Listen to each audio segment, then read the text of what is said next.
नमस्कार दोस्तों, स्वागत है सामान्य ज्ञान के कुछ महत्वपूर्ण प्रश्नों में। तो चलिए शुरू करते हैं। Question number 1। किसने यह कहा कि कोई भी राजनीति धर्म से रहित नहीं है? ए. नेहरू, बी. महात्मा गांधी, सी. विनोबा भावे, डी. जयप्रकाश नारायण। दोस्तों, जितने भी सारे आज क्वेश्चंस किए जाएंगे वो किसी ना किसी एग्जाम में आए हुए हैं। जैसे ये एसएससी की एग्जाम में आया हुआ है, तो किसी ना किसी एग्जाम में आए हुए हैं सारे क्वेश्चंस। तो इसका राइट आंसर कौन सा होगा? इसका राइट आंसर होगा बी, महात्मा गांधी। महात्मा गांधी जी ने कहा था कि कोई भी राजनीति धर्म से रहित नहीं होती है। ठीक है, नेक्स्ट क्वेश्चन, क्वेश्चन नंबर 2। संघ लोक सेवा आयोग को रिपोर्ट किसको प्रस्तुत करनी होती है? तो दोस्तों, ए. राष्ट्रपति, बी. संसद, सी. लोकसभा, डी. राज्यसभा। तो इसका राइट आंसर होगा ए. राष्ट्रपति। संघ लोक सेवा आयोग अपनी रिपोर्ट राष्ट्रपति के समक्ष प्रस्तुत करता है और फिर राष्ट्रपति क्या उसे संसद में रखवाता है, फिर राष्ट्रपति उसे संसद में रखवाता है। तो इसका राइट आंसर होगा ए. राष्ट्रपति। Question number 3।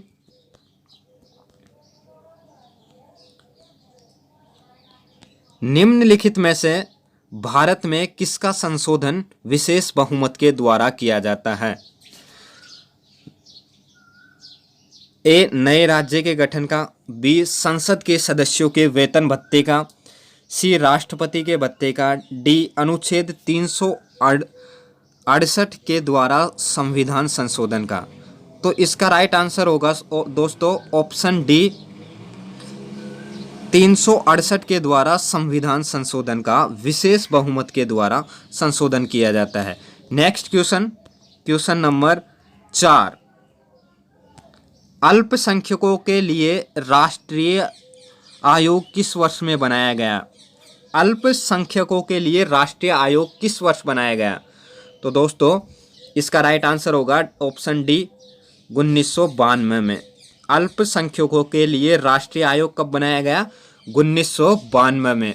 Next question, question number 5।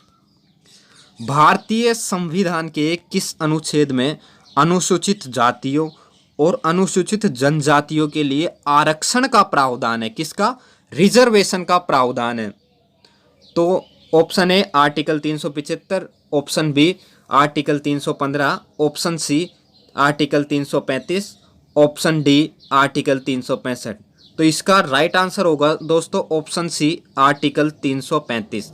Article 335 में अनुसूचित जातियों और अनुसूचित जनजातियों के लिए क्या? आरक्षण का प्रावधान है, रिजर्वेशन पॉलिसी। ठीक है, नेक्स्ट क्वेश्चन, क्वेश्चन नंबर 6। महिलाओं के लिए सशक्तिकरण के लिए राष्ट्रीय नीति किस वर्ष में अपनाई गई थी? तो दोस्तों, इसका राइट आंसर होगा सी, 2001 में। महिलाओं के सशक्तिकरण के लिए राष्ट्रीय नीति 2001 में अपनाई गई थी। Next question, question number 7। Bharat में सूचना का अधिकार अधिनियम कब अधिनियमित किया गया? ए. 15 अगस्त 2005, बी. 15 मार्च 2005, सी. 15 जून 2005, डी. 15 जुलाई 2005। तो इसका राइट आंसर होगा 15 जून 2005 को, ऑप्शन सी, 15 जून 2005 को भारत में सूचना का अधिकार अधिनियम पारित किया गया था। ठीक है, नेक्स्ट क्वेश्चन, क्वेश्चन नंबर 8। कौन सा अनुच्छेद भारतीय संसद को संविधान में संशोधन करने की शक्ति प्रदान करता है? ए. अनुच्छेद 368, बी. अनुच्छेद 252, सी. अनुच्छेद 254, डी. अनुच्छेद 256। तो दोस्तों, इसका राइट आंसर होगा ए. अनुच्छेद 368 के तहत, आर्टिकल 368 के तहत संविधान में संशोधन करने की शक्ति है। ठीक है, क्वेश्चन नंबर 9। भारतीय संविधान का कौन सा भाग केंद्र शासित प्रदेशों के बारे में बताता है?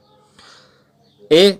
भाग 6, बी. भाग 7, सी भाग 8, डी भाग 9। तो भारतीय संविधान में केंद्र शासित प्रदेशों के बारे में भाग 8 बताता है। कौन बताता है? भाग 8 केंद्र शासित प्रदेशों के बारे में बताता है। दोस्तों ये क्वेश्चन भी एसएससी की ऑनलाइन एग्जाम CHSL में आया हुआ है। ठीक है, तो सारे क्वेश्चंस किसी ना किसी एग्जाम्स में आए हुए हैं। नेक्स्ट क्वेश्चन, क्वेश्चन नंबर 10, निम्नलिखित में से कौन सा गठबंधन सरकार के बारे में सही है? तो गठबंधन सरकार के बारे में क्या सही है? तो गठबंधन सरकार के बारे में ए, विभिन्न स्तरों पर सत्ता की साझेदारी, ये गलत है। विभिन्न सामाजिक समूहों के बीच सत्ता की साझेदारी, ये गलत है। दो या दो से अधिक दलों के बीच में सत्ता की साझेदारी, हाँ ये बिल्कुल सही है। तो ऑप्शन सी इसका राइट आंसर हो जाएगा। अब क्या आता है नेक्स्ट क्वेश्चन? नेक्स्ट क्वेश्चन कौन सा है? क्वेश्चन नंबर 11, निम्नलिखित में से कौन सा कथन सही है? तो कौन सा कथन सही है? ए, संघीय सरकार में अधिकारी विधानमंडल, कार्यकारी तथा न्याय तंत्र में वितरित होती है, बिल्कुल सही है ये। नेक्स्ट, राजनीतिक स्पर्धा के कारण लोकतंत्र में सामाजिक विभाजन राजनीति का प्रतिबिंब होता है, ये भी बिल्कुल सही है। नेक्स्ट क्या है? सांप्रदायिक राजनीति किसी एक धर्म को अन्य से बेहतर मानने पर आधारित है, तो ये भी सही है। तो इसका क्या होगा? इसका राइट आंसर क्या हो जाएगा? ऑप्शन बी, फर्स्ट, सेकंड और थर्ड तीनों ही सही है। ठीक है, नेक्स्ट क्वेश्चन, क्वेश्चन नंबर 12, कौन सी सरकार महिलाओं तथा पुरुषों को समान अधिकार तथा समान अवसर देने में विश्वास रखती है? ए, नारीवाद, बी, धर्मनिरपेक्षतावादी, सी, जातिवाद, डी, सांप्रदायिक। तो दोस्तों इसका राइट आंसर तो वैसे तो लोकतांत्रिक सरकार होगा, क्योंकि लोकतांत्रिक सरकार महिलाओं और पुरुषों को समान अधिकार और अवसर देती है, परंतु इसमें नहीं है। तो इसमें क्या है? नारीवाद इसका आंसर हो सकता है, नारीवाद। परंतु नारीवाद को माने अगर अपन, वैसे तो राइट आंसर तो लोकतंत्रीय सरकार है, परंतु अगर नारीवाद को मानते हैं तो क्या है? नारीवाद सरकार क्या है? पुरुषों पर स्त्रियों को वरीयता प्रदान कर विषमता को बल देती है। वो कहीं ना कहीं नारी को ज़्यादा महत्व देती है, क्या महिलाओं को ज़्यादा इंपॉर्टेंस देती है पुरुषों की अपेक्षा, वो पुरुषों को दबाना चाहती है थोड़ा। तो इसका राइट आंसर लोकतांत्रिक सरकार ही है वैसे तो। नेक्स्ट क्वेश्चन, क्वेश्चन नंबर 13, निम्नलिखित में से कौन भारत सरकार का अंग नहीं है? ए, विधायिका, बी, कार्यपालिका, सी, न्यायपालिका, डी, मीडिया। तो देखो डी, मीडिया इसका राइट आंसर हो जाएगा। विधायिका, कार्यपालिका, न्यायपालिका ये भारत सरकार के अंग है। ठीक है, नेक्स्ट क्वेश्चन, क्वेश्चन नंबर 14, रूसी क्रांति का प्रारंभ किस शहर में हुआ? ए, सेंट पीटर्सबर्ग, बी, मास्को, सी, कजान, डी, ओडेसा। तो इसका राइट आंसर होगा सेंट पीटर्सबर्ग। तो रूसी क्रांति का आरंभ कहाँ हुआ? सेंट पीटर्सबर्ग में। कब हुआ था? 1917 में। रूसी क्रांति हुई कब थी? 1917 में। नेक्स्ट क्वेश्चन, चीन की मुक्ति के समय चीनी कम्युनिस्ट पार्टी का अध्यक्ष कौन था? तो इसका राइट आंसर है सी, माओ जेडोंग। कौन था? चीनी कम्युनिस्ट पार्टी का अध्यक्ष जब चीन की मुक्ति हुई थी, माओ जेडोंग। इसी माओ जेडोंग को आधुनिक चीन का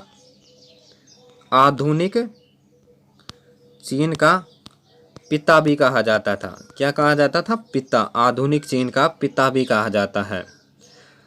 थैंक यू दोस्तों, आज के लिए इतना ही। मिलते हैं नेक्स्ट वीडियो में। अगर आपको इस तरह के वीडियो चाहिए तो हमारे चैनल को सब्सक्राइब कर लीजिएगा।